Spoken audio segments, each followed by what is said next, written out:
The Secret Billionaire, a black man, a white woman, and an unexpected love. Comment below from which city you're watching, and hit the subscribe button if you like the video. They said he was just another man in the crowd, ordinary, invisible, forgettable. But what no one knew was that he was hiding a fortune bigger than anyone could imagine. A secret billionaire living in plain sight. And then she walked into his life. A woman from a world far different than his own. She wasn't supposed to know who he really was. She wasn't supposed to get close. But love doesn't follow rules. It crashes in, uninvited, unstoppable.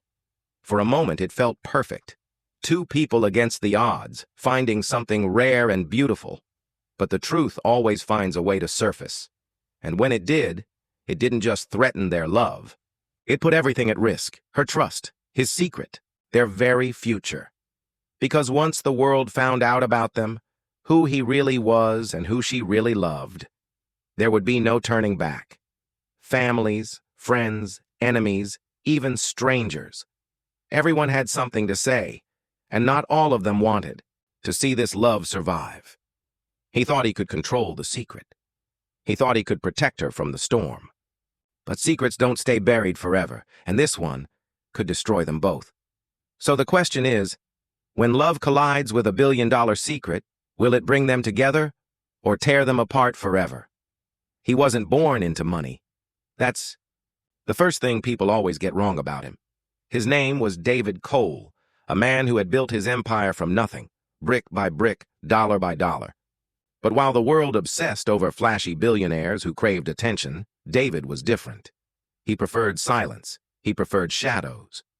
To everyone around him, he was simply the quiet guy with a steady job, someone who blended into the background of everyday life. Nobody suspected the truth. And then came Emily Carter.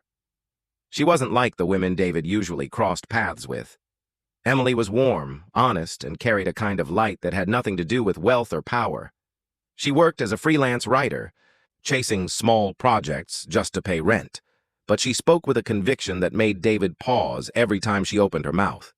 She believed in things like kindness, loyalty, and love, words that rarely had a place in David's world of contracts, boardrooms, and billion-dollar deals. They met by chance, or maybe by fate. One rainy evening at a corner cafe, when Emily spilled coffee on her notebook, David quietly handed her his own pen so she wouldn't lose her thoughts. That small act sparked conversations, and soon hours melted into days, and days into weeks. Against all odds, two very different worlds had collided, but David's secret hung over him like a storm cloud. He never told Emily who he really was. To her, he was just David, the quiet man with kind eyes. She had no idea that the man sitting across from her owned private jets, luxury estates, and corporations spanning continents. And for the first time in his life, David wasn't sure if he wanted her to know, because Emily wasn't interested in men who flaunted wealth. In fact, she often spoke about how money corrupted people, how greed destroyed relationships. Every time she said it, David felt a sharp pang in his chest. He told himself the lie was harmless, that he was only protecting her from a truth that could scare her away. But lies have a way of growing heavier with time. One night, as they walked together down a quiet street lit by flickering lamps, Emily asked him a question that made his pulse quicken. "David, why do you always seem like you're hiding something?" He froze, smiled, deflected. She let it go, but the doubt lingered in her eyes. And in that moment, David knew. Sooner or later, the truth would rise. His secret wasn't just about money. It was about trust, love, and the fear that once Emily discovered who he really was, their fragile world might shatter. The setup was simple. A man who had everything but couldn't tell the woman he loved, and a woman who wanted nothing but honesty. The stage was set for a dispute that could either make their love unbreakable or destroy it forever. David Cole had lived his entire life with one unshakable rule: control the narrative. Every boardroom meeting, every investment, every negotiation, he made sure he was the one who set the tone. That control was what built his empire. But with Emily, control slipped through his fingers like sand. At first, it was small things. She would ask where he lived, and he would give a vague answer. She'd ask what he did for work, and he'd simply say, "Finance, nothing special." That worked in the beginning, when her eyes were full of trust and warmth. But as the weeks turned into months, Emily started noticing the cracks. He never let her visit his home. He always paid in cash, never with cards.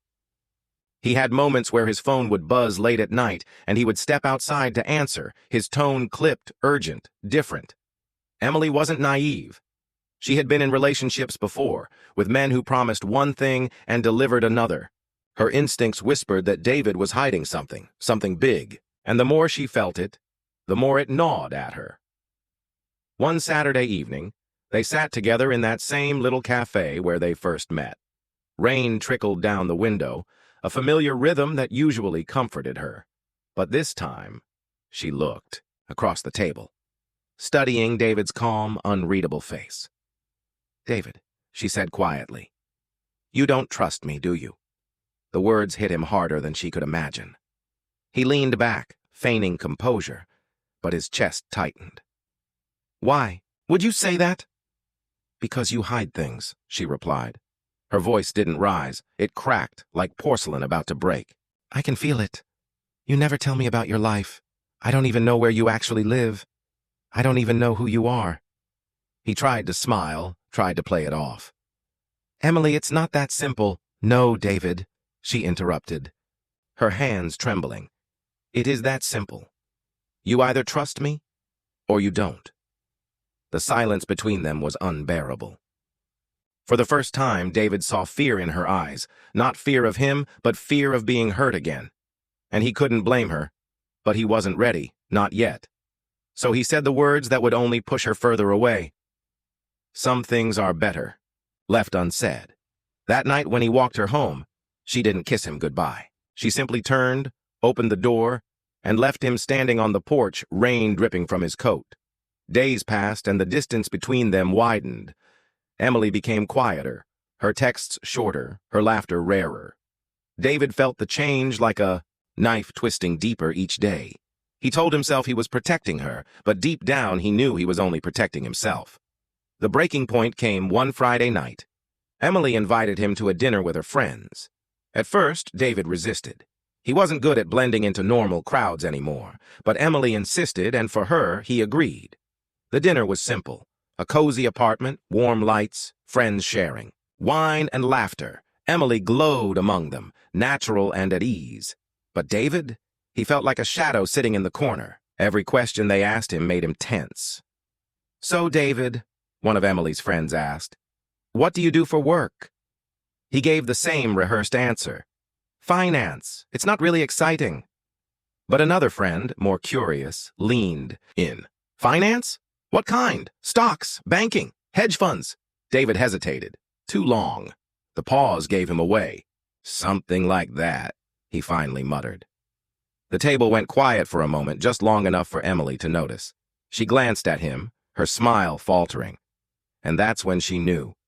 He wasn't just holding back. He was lying. Later, that night, as they walked to her apartment, Emily stopped in the middle of the street. Her breath came out shaky in the cold night air. "David," she whispered, "tell me the truth. Who are you?" He opened his mouth, but the words wouldn't come. Not the whole truth. Not yet. So he gave her a half answer. "I've done well for myself. Better than most. But if I tell you everything, Emily, it'll change us, and I don't want to lose what we have." Her face fell. Tears glistened in her eyes, though she fought them back. "You don't understand," she said, voice trembling. "You're losing me already." And then she turned and walked away, leaving him frozen under the streetlight, his heart pounding with a fear he hadn't felt in years. The next week was a storm. Emily stopped answering his calls. When she finally did, her voice was distant, guarded. She told him she needed space. For David, space meant silence. Silence meant losing her. And for the first time, the billionaire who had always held the world in his hands felt helpless. He decided it was time. The truth had to come out. One evening, he drove to her apartment in a car he never let anyone see. A sleek black Aston Martin that whispered wealth in every curve. He parked it 2 blocks away, not wanting to scare her, and walked the rest of the way. When Emily opened the door, she looked tired. Beautiful, but tired. Her arms were crossed, her guard high. "Emily," he began, his voice low. "I need to tell you something. Something I should have told you from the start." She waited, her silence heavier than words. "I'm not who you think I am. I'm not just ordinary. I own companies, properties, investments. I'm wealthy. More than wealthy. I'm a billionaire." The word hung in the air like a thunderclap. Emily's eyes widened, her breath catching in her throat. For a moment she laughed, not out of humor, but disbelief. "No," she whispered, shaking her head. "No, David, that's not possible. You live so simply. You take the bus sometimes. It was the only way I could be sure," he cut in. "I needed someone who saw me, not the money. Someone who wouldn't be blinded by it. That's why I didn't tell you." Emily stared at him, her heart pounding. A part of her wanted to believe him, to see this as some kind of twisted romantic gesture, but another part, the wounded part, only saw betrayal. "You lied to me," she said, her voice breaking. "All this time you lied! Emily, No, David!" she snapped, tears spilling now. "You don't get it. It's not about the money, it's about trust. If you could hide this from me..." "What else are you hiding?" Her words sliced through him. He reached for her hand, but she pulled away. And in that moment, David realized the storm had only just begun. The following days blurred into chaos. The secret was out, at least between them. But secrets have a way of spreading, even unintentionally. One of Emily's friends spotted David stepping into a luxury car. Another saw him walking out of an exclusive club downtown. Rumors began swirling. Emily found herself in the center of questions she didn't have answers for. Is he really who he says he is? Why didn't he tell you? What else is he hiding? The whispers followed her everywhere, and the more she tried to ignore them, the louder they grew inside her head. David tried to fix it. He invited her into his world, to dinners in glass towers overlooking the city, to quiet walks through estates that stretched beyond the horizon. But the more he showed her, the more alien everything felt. Emily's hands shook the first time. She stepped inside his mansion. Marble floors, chandeliers, priceless art. It was overwhelming. This wasn't David. This wasn't the man she fell in love with at the cafe. Or maybe it was, and she had never really known him at all. That night, as she wandered through the endless rooms, she asked herself the question that burned deeper with every step. Was I in love with the man? Or the lie? And as that question echoed in her heart, David stood alone on the balcony, staring into the night sky, knowing that the war between love and truth had finally begun. The cliff's edge was closer than either of them realized. The night David finally revealed the truth left scars neither of them could ignore. For Emily, the revelation was like standing on a cliff's edge, realizing the ground she thought was solid had been nothing but mist. For David, it was the first time in his life that wealth had not given him control.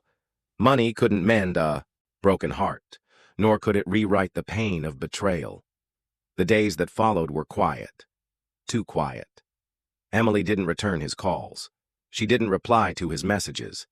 And David, a man who had once commanded entire corporations with a single decision, found himself staring at a silent phone, powerless. But silence can only last so long. 1 week later, Emily sent a message. "Meet me, same cafe, tomorrow, when..." David walked in. The cafe felt like it had the night they met. Warm light glowing against rainy windows, a soft hum of voices in the background. Emily sat at their usual table, her notebook closed in front of her, her expression unreadable. He sat across from her, heart pounding harder than it ever had in any boardroom. "You lied to me, David," she said simply. No anger in her tone, no shouting, just truth. "You built a relationship on a lie." He lowered his gaze. "I know, and I'll regret it for the rest of my life." She studied him, searching his face for arrogance, for excuses, but she saw none. He looked smaller than she'd ever seen him, not in stature, but in vulnerability. "I didn't lie because I didn't care," he continued. "I lied because I cared too much. I didn't want to lose you before I even had the chance to love you fully. And I thought, if you knew the truth, you'd walk away." Her eyes softened, but only slightly. "And now?" He let out a long breath. "Now I realize I almost lost you because of the lie." For a long moment, she said nothing. She looked down at her notebook, running her fingers across the cover as if it held the answer. Finally, she spoke. "Do you know what I wanted, David? Not mansions, not cars, not money. I wanted honesty. I wanted you. The man who handed me a pen in a cafe, who listened when nobody else did. That's all I ever wanted." Her words struck him harder than any boardroom defeat. "So where does that leave us?" he asked quietly. Emily looked at him, eyes brimming with conflict. "That depends. Can you promise me there will be no more secrets?" His answer came without hesitation. "Yes. No more secrets. Not ever again." It wasn't simple. Rebuilding trust never is. The weeks that followed were messy. Emily struggled to accept David's world. She hated the spotlight, the rumors, the whispers that followed them when people recognized his face. And David, for all his promises, had to learn patience, that love wasn't something he could buy, schedule, or control. There were arguments, nights when Emily would storm out, needing air, needing space. Days when David felt the temptation to retreat back into the safety of silence. But each time, they returned to the same table in the cafe, the same place where it all began, and talked. Slowly, painfully, trust began to regrow. And then something happened that neither of them expected. Emily was offered a chance to publish a book, a collection of essays she'd been quietly working on for years. At first, she hesitated. She worried people would only care because of David's name, not her words. But David looked her in the eye and said, "Emily, your voice was powerful before I ever walked into that cafe. Don't let anyone make you believe otherwise." With his support, she accepted. And as her career blossomed, something remarkable happened. Their love began to balance. She was no longer the woman dating a billionaire. She was a writer, a creator, a woman with her own world, and David was the man who stood by her side. For David, this was the true turning point. He had spent his entire life surrounded by people who needed him, who used him, who clung to him for what he could provide. Emily didn't need him. She chose him. And that choice, freely given, was more valuable than any fortune he could ever earn. But not everyone was happy. Some of David's business associates whispered that Emily was a distraction. Some of Emily's friends whispered that David was too powerful, too dangerous. Outside, voices tried to chip away at their bond from every angle, and yet, every time they were tested, they came back to the same truth: honesty. One night, after a brutal argument sparked by something as simple as a late phone call, Emily broke down. Tears ran down her face as she whispered, "I don't want to lose myself in your world, David. I don't want to become just a shadow in your life." David took her hands, his voice steady, raw. "Then don't. Stay who you are. Be louder than me. Stronger than me. I don't want a shadow. I want you." It wasn't poetry. It wasn't perfect, but it was real. And in that moment, Emily realized the lie that almost destroyed them was now the reason their truth meant so much. Years later, when people looked at them, they saw a story too strange to believe: a secret billionaire and a woman who wanted nothing but love. They saw glamour, wealth, romance. But what the world didn't see was the cost, the nights of doubt, the fights that nearly broke them, the endless struggle to bridge the gap between two worlds. What the world didn't see was that their love survived not because of money, not because of power, but because of something far simpler: forgiveness. Forgiveness for mistakes. Forgiveness for lies. Forgiveness for being human. David never went back to hiding. He didn't need to. And Emily never let the wealth define her. She carved her own path, her own name, her own voice. Together, they found balance. The dispute that nearly tore them apart became the foundation of something stronger. And so the takeaway is this: love built on lies will always crumble, no matter how grand the walls you build around it. But love that chooses truth again and again through storms and silence can survive anything. David once thought his fortune was his greatest treasure, but he was wrong. His greatest treasure was the one thing money could never buy: a woman who loved him not for the world he owned, but for the man he was when he finally chose to be honest. And that truth, not the billions, not the empire, was what made him the richest man alive.